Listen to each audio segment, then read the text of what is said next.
जय हिंद दोस्तों, मैं संदीप कुमार पटेल आप सभी को अपनी जी मैथ्स 99 के यूट्यूब चैनल पर स्वागत करते हैं और आशा रखते हैं आप लोग स्वस्थ होंगे, खुश होंगे, मस्त होंगे और अपनी पढ़ाई लिखाई बेहतर तरीके से कर रहे होंगे।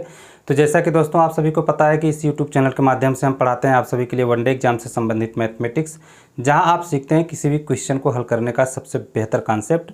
और इस समय हम लोग पढ़ रहे हैं कंपाउंड इंटरेस्ट और आज कंपाउंड इंटरेस्ट का 7वां लेक्चर होगा, जिसमें हम लोग देखेंगे आज के 7वें लेक्चर में बहुत ही बेहतर कॉन्सेप्ट को, जो किसी भी परीक्षा में 1-2 क्वेश्चन इस से बनते हैं। और ये जो आज का क्वेश्चन है बहुत ही बेहतर है और इस क्वेश्चन को हम लोग बेहतरीन कॉन्सेप्ट के द्वारा सीखेंगे भी। तो देखिएगा, आज का जो अपना पहला क्वेश्चन है यह कह रहा है कि अगर कोई धन 3 वर्ष में अपने से 2 गुना हो जाता है तो कितने समय में यह अपने से 64 गुना होगा। अपने से 64 गुना होगा। कोई धन है, यह 3 वर्ष में अपने से 2 गुना हो जाता है। पूछा जा रहा है कि कितने समय में यह अपने से 64 गुना हो जाएगा।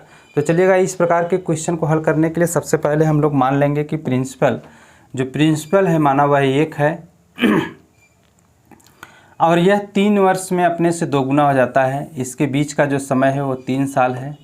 3 साल बाद अपने से 2 गुना हो जाता है, यानी 1 से 2 हो जाता है। और फिर 3 साल बाद यह 2 से 4 हो जाता है और फिर 3 साल बाद यह 4 से 8 हो जाता है। इसी प्रकार से यह बदलता रहता है और बढ़ता जाता है। तो पूछ रहा है कितने समय के बाद यह अपने से 64 गुना हो जाएगा, कि यहाँ पे समय पूछा जा रहा है कि कितने समय के बाद यह अपने से 64 गुना होगा। तो सबसे पहले इस प्रकार का कोई भी क्वेश्चन रहे तो हम लोग 2-3 बार इस प्रकार से लिख लेंगे और उसके बाद देखेंगे कि यह किस घात के रूप में बदल रहा है। जैसे यहाँ पे देखेंगे आप, तो ये इसे हम लोग लिख सकते हैं 2 के घाते 1, इसे लिख सकते हैं 2 के घाते 2, इसे लिख सकते हैं 2 के घाते 3। यानी कि यहाँ पे जो 2 के घात के रूप में बदल रहा है वह एक सीक्वेंस में है। तो हम लोग यह देखेंगे कि ये जो 64 है यह 2 के घात के कितने के रूप में है, यानी कि 64 को हम लोग 2 घाते कितना लिख सकते हैं। तो ऐसे क्वेश्चन को हल करने के लिए जो यहाँ पे संख्या दी गई रहे उसका गुणनखंड कर लेना है। तो देखिएगा, इस 64 का जब गुणनखंड कर देंगे 64 का, तो ये हो जाएगा 2 3 6 2 दूना 4, फिर 2 से ये हो गया 16 दूना 32, फिर 2 से 8 दूना 16, फिर 2 से 2 चौका 8, फिर 2 से 2 दूना 4, फिर 2 से 2 एक्का 2। तो यहाँ पे आप देखें कि 2 के घात 1 6 के रूप में बदल रहा है। और यहाँ पे एक बात और आप ध्यान दे रहे होंगे, तो एक बात यहाँ पे यह भी है कि 2 के पावर 1 बराबर 3 साल। 2 के पावर 1 बराबर 3 साल, तो 2 के पावर 6 बराबर हो जाएगा 6 गुणे 3, यानी कि 18 साल। और यही 18 साल जो है ये आपका आंसर है। तो उम्मीद रखते हैं कि यह क्वेश्चन आपको अच्छे से समझ में आया होगा। यानी कि ये जो धन है, प्रिंसिपल यह है, यह आज से 18 साल बाद अपने से 64 गुना हो जाएगा। तो चलिएगा, इसे नोट कर लीजिए। इसके बाद नेक्स्ट क्वेश्चन, तो आज का जो दूसरा क्वेश्चन है उसे देखिएगा। यह भी सेम टाइप का क्वेश्चन है और यह क्वेश्चन कह रहा है कि कोई धन 8 वर्ष में अपने से 3 गुना हो जाता है। यहाँ पे कह रहा है कि कोई धन है वह 8 वर्ष में अपने से 3 गुना हो जाता है। अपने से 3 गुना हो जाता है तो कितने समय में यह अपने से 243 गुना हो जाएगा। तो यहाँ पर भी सेम कॉन्सेप्ट जो इसके पहले वाले क्वेश्चन में था उसी तरीके से हल करेंगे। तो यहाँ पर मान लेंगे कि कोई प्रिंसिपल है 1 और 8 साल बाद यह अपने से 3 गुना हो जाता है, यानी कि 1 से 3 हो जाता है। और फिर 8 साल बाद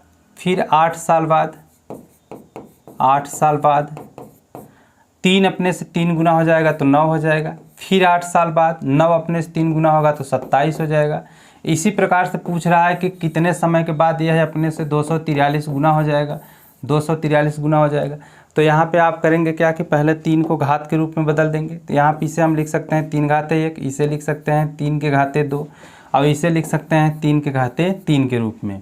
तो 3 का घात जो बदल रहा है वह एक सीक्वेंस में है और 3 के घात 1 बराबर 8 साल होगा जो दिया गया है। 3 के घात 1 बराबर 8 साल। तो 243 जो हमारा है इसे हम 3 के घात के रूप में बदल लें और देखें कि यह 3 के कितने घात के रूप में परिवर्तित हो रहा है। तो जो भी 3 का घात होगा उस घात का गुणा हम 8 के साथ कर देंगे, तो जो भी आएगा उतने साल के बाद यह प्रिंसिपल अपने से 243 गुना हो जाएगा। तो उम्मीद रखते हैं कि आप सभी इस बात को अच्छे से समझ पा रहे होंगे। तो चलिए हम करते क्या हैं कि 243 का गुणनखंड कर लेते हैं। तो 243 का गुणनखंड करेंगे तो 3 से काट देंगे, 3 8 24, 3 1 का 3, फिर 3 से 3 दूना 6 और 3 सत्ते 21, फिर 3 से 3 9 27, फिर 3 से 3 तिरिक्का 9 और फिर 3 से 3 1 का 3। तो यहाँ पे आप देख पा रहे हो कि यह 3 के घात 5 के रूप में परिवर्तित हो रहा है। तो 3 के घात 5 के रूप में बदल रहा है। तो 1 घात बराबर 8 साल, तो 5 घात बराबर हो जाएगा 5 × 8 बराबर 40 साल। तो 40 साल के बाद यह धन अपने से 243 गुना हो जाएगा। तो मुझे पूरा भरोसा है कि अब आप सब अच्छे से इस बात को समझ पा रहे होंगे और क्वेश्चन को बेहतर तरीके से आप एक अपना कॉन्सेप्ट भी बना पा रहे होंगे। चलिएगा इसके बाद हम लोग नेक्स्ट क्वेश्चन को देखते हैं। तो आज का जो आपका ये तीसरा क्वेश्चन है इस लेक्चर का, इसमें कह रहा है कि कोई धन 7 वर्ष में अपने से 2 गुना हो जाता है। कोई एक प्रिंसिपल है जो 7 साल में अपने से 2 गुना हो जाता है, तो कितने समय में यह अपने से 8 गुना हो जाएगा, ये पूछा जा रहा है। तो चलिए देखते हैं। यहाँ पर भी उसी तरीके से मान लेंगे कोई एक प्रिंसिपल है जो 1 है और यह 7 साल में, इसके बीच का जो समय अंतराल है वह 7 साल है। 7 साल में 7 साल बाद लिख देंगे यहाँ पे। 7 साल बाद यह अपने से 2 गुना हो जाता है, यानी 1 का 2 गुना करेंगे तो 2 हो जाएगा। और यह फिर 7 साल बाद अपने से 2 गुना हो जाएगा तो 4 हो जाएगा। और फिर यह 7 साल बाद अपने से 2 गुना होगा तो 8 हो जाएगा।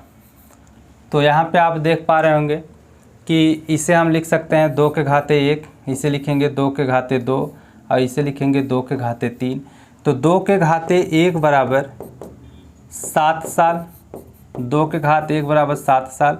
तो 2 के घात 3 बराबर हमने 8 है पा लिया है, तो 2 के घात 3 बराबर हो जाएगा। जब 1 घात बराबर 7 साल तो 3 घात बराबर 3 × 7 बराबर 21 साल। 21 साल के बाद यह प्रिंसिपल अपने से 8 गुना हो जाएगा।